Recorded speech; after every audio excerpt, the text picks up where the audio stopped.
George of the jungle, strong as he can be. Watch out for that tree. George of the jungle lives a life that's free.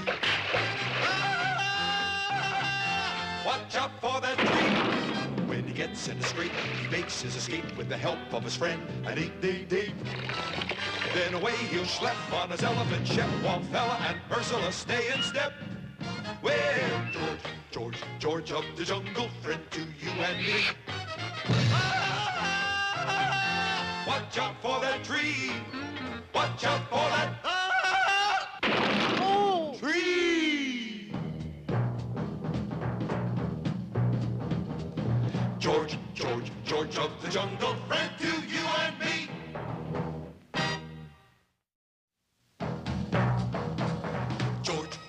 George of the jungle, strong as he can be.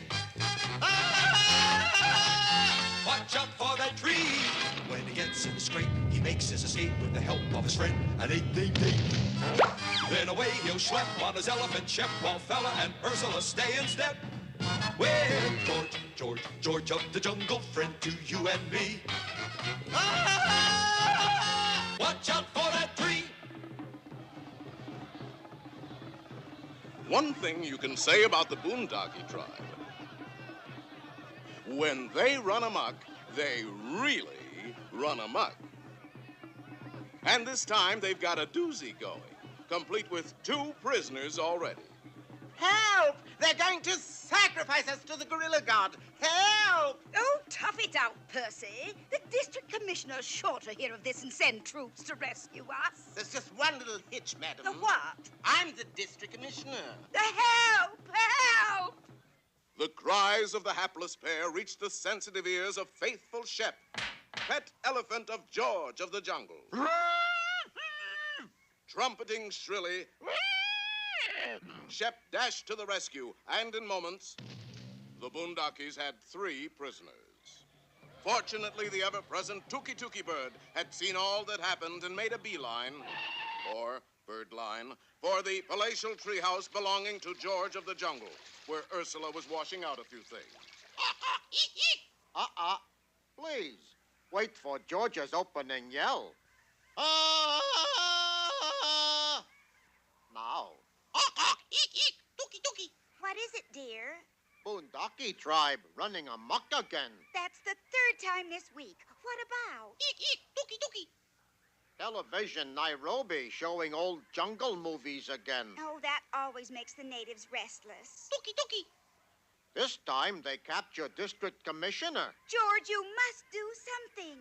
Oh, Boondockies just like playful children, only with poison blowguns. What? Ship captured. George, go. Farewell. Dear, remember, we live in a tree. George, get your foot out of my wash bucket. No time for trifles, Max. Ship in trouble. Max? Screened by the heavy foliage from hostile eyes, the Jungle King slipped silently along the jungle trail. In a short time, George was perched on a sheer cliff overlooking the Boondockie village. Seizing a long vine, he flung himself downward. And in a few seconds, the Boondockies had 4 prisoners. Hold it, Chief. We can't have 4 prisoners. Why? We run out of steaks. George has got to go now. Thus it was that the mighty Jungle King was chosen as the first sacrifice to the fearsome gorilla god, Ungawa. Look, it's a statue of an enormous man-eating gorilla 10 feet tall. There's just one hitch, madam. What? That's not a statue. Oh, too true, too true. Ladies and gentlemen, 3 falls to finish for the Jungle Weight Championship of Africa. In this corner of the clearing, at 8,267 pounds, the great Ungawa. And in this corner at 198 pounds, not counting the bucket, George of the jungle. What George win if he beat Ungawa? We all agree that you're the king of the jungle. What Ungawa get if he win? he get you. He'll destroy you. Nonsense. George beat him with one hand tied behind back. Unfortunately, old man, you have both hands tied behind your back. That make it tougher, all righty. And the fierce man-eater raised George high above his head and dashed him to the ground. Oh! That's smart. The first round goes to Ungawa. Yeah! But as fate would have it, George had landed within a trunk's length of faithful Shep. Using the sensitive tip of his trunk like a set of fingers, the prehensile pachyderm untied the knots which bound his master. Shep not prehensile pachyderm. Shep good doggy. George, your hands are free. Go get him, handsome. First, George get bucket off foot. But while George struggled with the bucket, Ungawa attacked again.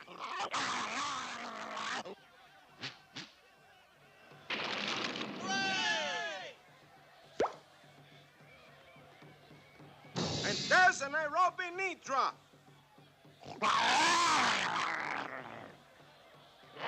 Ooh, the Tanganyika twist. And a Kenya karate chop. And Ungawa uncorks that Somali smash. George, do something. George already do something. What? Got bucket off foot. Look out! Where?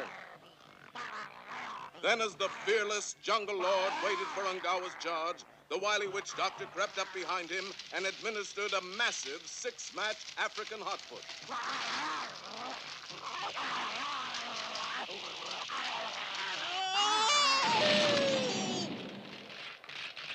The winner and star champion, George of the Jungle. Ah! Oh, is that your famous victory cry, George? No, hot foot still hurt. Ah!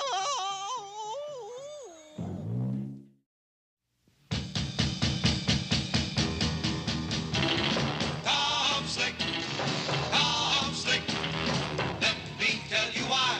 He's the best of all good guys. Tom Slick, in the Thunderbolt Grease-Slapper. Once he's on your tail, he won't quit because you know there's no such word as fail to. Tom Slick. Welcome to the hottest event in cold weather racing, the final heat of the Upper Crust Snowmobile Rally, sponsored by Vittorio Vermicelli, the frozen pizza king. Hey, that's it, I. Vermicelli frozen pizzas in 39 flavors. Mozzarella, anchovy, green pepper. Thank you, Vittorio. Now here is that champ of champs, Tom Slick in the converted Thunderbolt Grease-Slapper. Yay! Hi there, fans. Oh, Gertie, I do hope Tom carries the day and bears away the laurels. I just hope he wins. And here, skulking to the finish line, is the well-known punk sport and bad loser, Baron Otto Matic in his snowmobile, the Frostoblast Digaloo. Well, Clutcher, how much did you bet on me? Everything you own, Master. If you don't win, it's... It's for both of us, Clutcher. Now get to your dirty work. Yes, Master. And there they go, and it's Tom Slick in the lead. Hey, we got a pepperoni, provolone, rigatoni. Tom is approaching Icy Gulch Corner. And now it's Kablooey Tom Slick.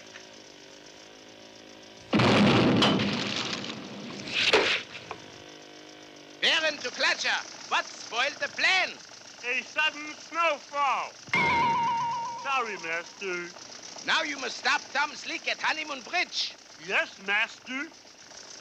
Honeymoon Bridge is a narrow ice bridge over a deep crevasse. When Tom Slick tries to cross here, Kablooey! But on the bridge approach, it's the former Royal Mountie, and the Spin Globe Ice Picker taking over the lead. Well raced, Roy. Thank you, good sport, Tom Slick. Whoops! Well, that's it for Royal Mountie and Honeymoon Bridge. But what's this? Tom Slick is draining a bucket of water from his radiator. The cold air has frozen that water into a temporary bridge. And there goes Clever Tom, followed by Furhood Parker in the Uniski Snowstreaker. Baron Otto Matic trails badly. It's impossible! A little strip of ice like this could not hold that much weight. You see? With Tom Slick in the lead, the racers approach Funston Tunnel. Here is your golden opportunity, Clutcher. Meanwhile, I am going to cheat and take a shortcut. This time, Master, I cannot fail. When Tom Slick meets that snowball, kablooey! But wait, Tom is turning off the course and taking the long way over the mountain. Why? There, on the hillside, a sprig of Edelweiss. The girls would never forgive me if I didn't bring them a souvenir. Isn't it romantic? He's going to bring us back a sprig of Edelweiss. I wish he'd bring us a hot cup of coffee. I'd pour it in my shoes. And as Tom takes the high road, Furhood Parker takes the low road. What in the world is taking so long? Well, it's the end of the race for plucky Furhood Parker. You kablooied the wrong man, Clutcher. Sorry, Master.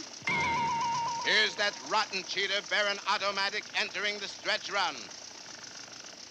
But wait, here comes Tom Slick. Yay! Uh-oh, what's that emerging from the rear of the Frostoblast Digaloo? It's a jet flame snow melter. Gertie, that heat is melting the snow in front of Tom. I wish he'd aim some this way. There's nothing for Tom's skis to slide on. That kind of poor sportsmanship just burns me up. Looks like Tom is out of the running. Quick, 4 frozen pizzas to go. What size? About as big as automobile tires. That's a medium. Here you are. Tom, boy, this is no time for noshing. They're not to eat, Gertie. They're to run on. I'll put the anchovy pizzas in the rear. They give more traction. Do you think there's still a chance, Tom? I never worry about defeat, Marigold. I do. You worry about defeat, Gertie. Yes, they're almost frozen. Gertie, you're always good for a timely chuckle. Who's laughing? Both snow buggies are nearing the finish line, and Tom Slick surges ahead. Yay! But this finish line is made of rubber. When Tom Slick hits it, kablooey! But the tremendous heat of the tire friction is rapidly thawing out those frozen pizzas, and uh-oh, there they go, just a foot from the finish line, and here comes the Baron. No, wait, Master.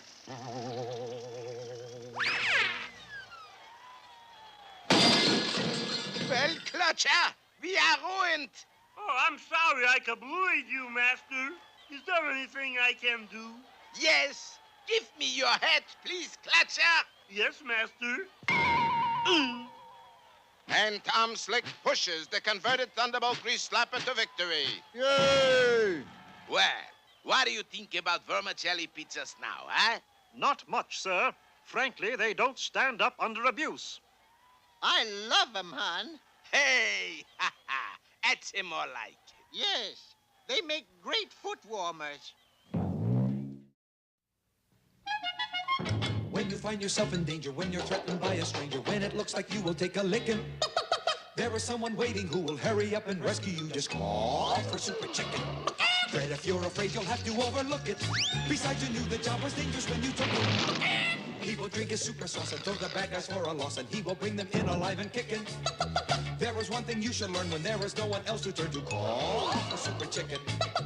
Call for Super Chicken. Within this museum, protected day and night by armed guards, is a remarkable object. It is the largest pearl in the world. 3 priceless pounds of pink, pearly perfection. But in a dingy room over a nearby fish market is an even more remarkable object. 148-pound oyster. Yes, in reality, the oyster is the nickname of the world's most notorious pearl thief, who uses this shell as a combination disguise and hideout. Once inside his shell, the oyster is well-nigh impervious to attack. It's also a dandy place to store mushrooms. On this fateful day, the Oyster entered the museum with but one goal in view. To purloin the pearl. His method was simplicity itself. My baby. Give me back my baby. Your baby, ma'am? Yes, I am that precious pearl's long-lost mommy. No kidding. Are you really? Yes, I'm the mother of Pearl. I guess it's all right then. I don't know, Hornbeck. Come, Melville. Can we resist the mother's tears? I suppose you're right.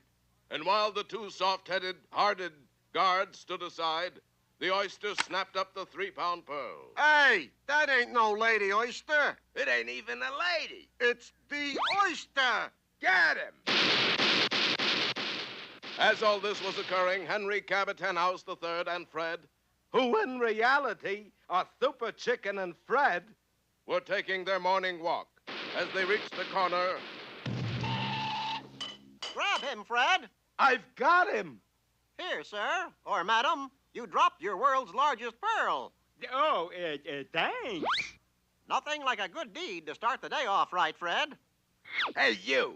You with the feathers. Yes, officer? Have you seen an oyster pass this way? Yes, come to think of it. Why? 'Cause that's the oyster, and he just stole the world's largest pearl. They'll never catch him, Fred. Why? Oysters are too slippery. Fred, we have inadvertently aided a criminal to escape. We? No time to explain, Fred. This looks like a job for Super Chicken. Yeah, I'll slip into the super suit. You get the super sauce. right. dashing into a nearby phone booth, the plucky chicken began to change his clothes. Drat these buttons. Hello. Hello? Is Super Chicken there? Almost. Who's this? Well, tell him when he's ready. The Oyster will be waiting. Here's the super sauce. Thanks, Fred. Little heavy on the lemon peel is... In a matter of seconds, the simple bird was transformed into Super Chicken. Now, Super Chicken speaking. He must have hung up. Come on, Fred. And the mighty chicken took to the air in search of the Oyster. Hang on, Fred. First, we're going to search that deserted fisherman's shack on the pier. And Super Chicken set his aircraft down with pinpoint accuracy. Kind of a blunt pinpoint, wasn't it? Any landing you can walk away from is a good one, Fred. Well, anyway, we know one thing. He isn't in that shack. True. What's the next move? I am going to pull him to us with my Oyster magnetic beam. Watch this. Bracing himself, Super Chicken waited for magnetic contact with the Oyster. Any bites yet, Super Chicken? No, not yet. Super Chicken, you did it. That's the Oyster. My Oyster magnet never fails, Fred. How are you going to get him out of the shell? I'll blast him out with my lightning ray bolt. Stand back, Fred. Yeah. Sorry about that, Fred. So am I. Perhaps my tear gas fountain pen gun will do the trick. Take this, Oyster. The gas pen must be in your other suit. I'm glad nobody was here to see that. Maybe the Oyster isn't in there. Oysters are always in there, Fred. This is your last chance, Oyster. Give me the world's largest pearl, or I'm coming in after you with my super bare hands. I didn't know it was a black pearl with a fuse in it. It isn't. That's a bomb. Nonsense, Fred. I know a bomb when I see one. Let that be a lesson to you, Fred. Never trust an oyster. He's getting away. Good. Follow me. The mighty bird followed the Oyster to every fish market and oyster bar on the waterfront. Then finally on the sands of Oyster Beach. I'll teach that stupid chicken to toy with an oyster. This cannon will stop him dead in his tracks. Did you hear what he said, Fred? No, you're the one with super hearing. He said he was going to shoot us down. But don't worry, Fred. Oysters are terrible shots. Fire! Let that be a lesson, Fred. Never trust an oyster. The fool should have known better than to cross the oyster. The pearl is mine. It's the end of the show, and Super Chicken has failed. Super Chicken, you did it. We've got the Oyster and the pearl. Like I say, Fred, lightning always strikes skin deep. The pearl went back to the museum, and the oyster went to jail to serve every month with an R in it for the next 30 years. The mighty chicken had done it again. So when you hear that cry in the sky, you'll know it's Super Chicken. Lightning always strikes skin deep.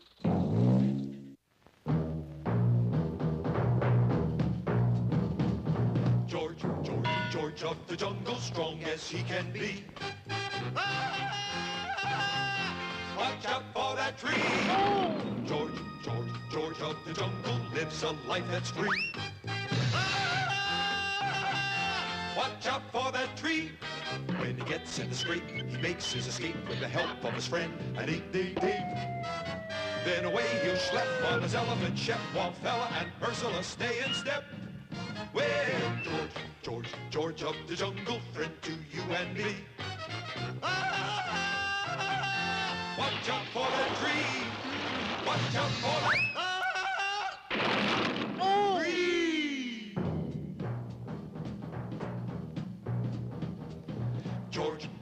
George of the jungle, friend to